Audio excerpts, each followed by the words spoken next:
الحمد لله رب العالمين والصلاة والسلام على رسوله الكريم أما بعد فأعوذ بالله من الشيطان الرجيم بسم الله الرحمن الرحيم إنما يخشى الله من عباده العلماء وقال النبي صلى الله عليه وسلم لن يبرح هذا الدين قائما يقاتل عليه عصابة من المؤمنين حتى تقوم الساعة صدق الله وصدق رسوله النبي الكريم اما بعد توحید کی امانت سنوں میں ہے ہمارے توحید کی امانت سنوں میں ہے ہمارے آسان نہیں مٹانا نام و نشان ہمارا باطل سے دبنے والے اے آسمان نہیں ہم باطل سے دبنے والے اے آسمان نہیں ہم 100 بار کر چکا ہے تو امتحان ہمارا محترم معزز اساتذہ اکرام مہمانان گرامی اور منصب انصاف اور تشریف فرما منصف نظام اور بزم اشرفی کی چہتے مہتے بولو السلام علیکم ورحمۃ اللہ وبرکاتہ میں آج کی اس وقار پربہار اور قابل صد افتخار محفل میں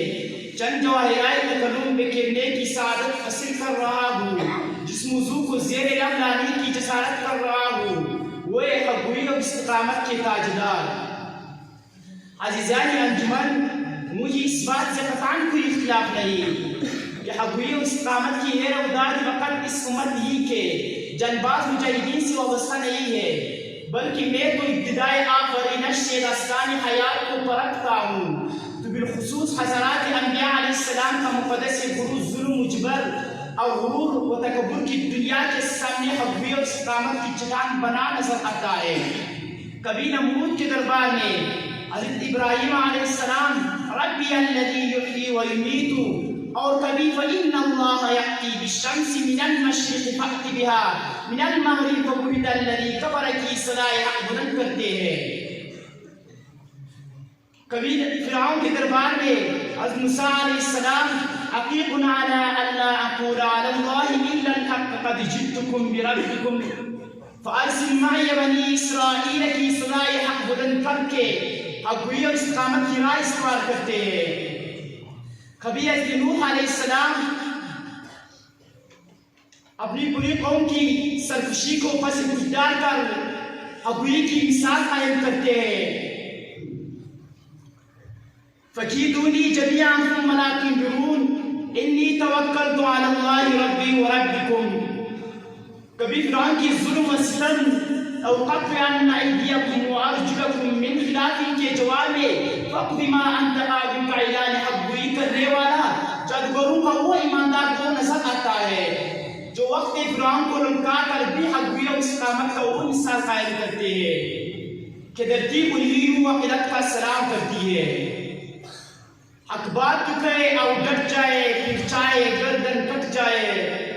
حق بات کہے اور ڈٹ جائے پھر چاہے گردن کٹ جائے جب خون بہے دشمن بھی کہے کردار مجاہد زندہ ہے اے علماء اسلام سی حقوی کی تاجدار حضرت حبیب ابن زید رضی اللہ تعالیٰ عنہ بھی نظر آتے ہیں جو مسیلمہ کذاب کے سامنے اپنے جسم کو پارا پارا کرا کر بھی شائقین قلوبوں کی زینت بنائے نظر آتے ہیں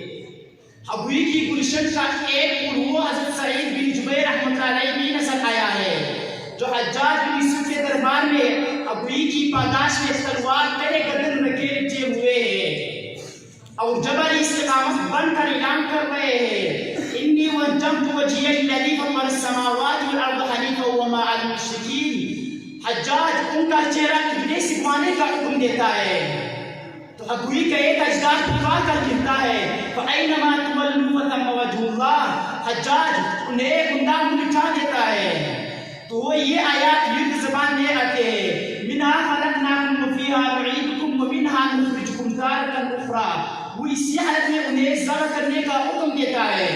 استقامت کا ایک اجداد کلمہ شاید پڑھ کر بزبان حال پکار اٹھتا ہے ادھر ستم کر ہنر آزمائے ادھر ستم کر ہنر آزمائے تو تیر آزمائے آزما ہم جگر آزمائے. خلاق عالم کے مردان حق کے بارے میں جو حقیقی استقامت کی راہ اختیار کرتے ہیں، نیک رائے مقدس میں اعلان کرتے ہیں وَلَا يَخْشَوْنَ أَحَدًا إِلَّا اللَّهَ، وہ مردان حق جس کو خدا کی کسی سے ڈرا نہیں کرتے.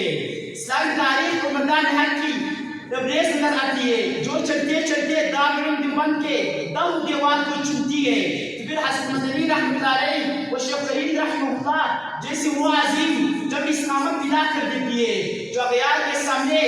صدائے حق بلند کرتے ہیں. کراچی کا خالد دینا حال ہے، انگریز کی عدالت لگی ہے، حضرت مدنی رحمۃ اللہ علیہ عدالت کی گھیرے میں کھڑے ہیں. انگریز جج کہتا ہے حسین احمد ملک تم نے انگریز کی فوج میں بھرتی ہونے کو حرام کہا ہے، کیا تمہیں اس کی سزا معلوم ہے؟ اسلام کا یہ شعر لکھا کر کہتا ہے فتوا دیا ہوں دیتا رہوں گا. انگریز کے فوج میں بھرتی ہونا حرام ہے حرام ہے حرام ہے. پھر موت کی سزا سن کر فن عدالت میں لے جاتے ہیں اور اسلامک چٹان بن کر اپنے موقع پر ڈٹ جاتے ہیں.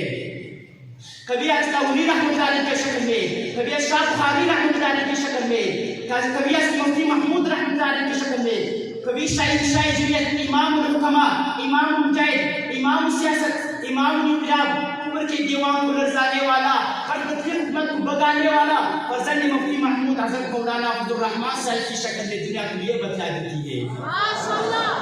چمن سے گزرے جو باد صبا تو کلنا بلبل زار سے، چمن سے گزرے جو باد صبا تو کلنا بلبل زار سے، خزاں کی دل بھی ہے سامنے نہ دل لگا بہار سے. وآخر دعوانا الحمدللہ.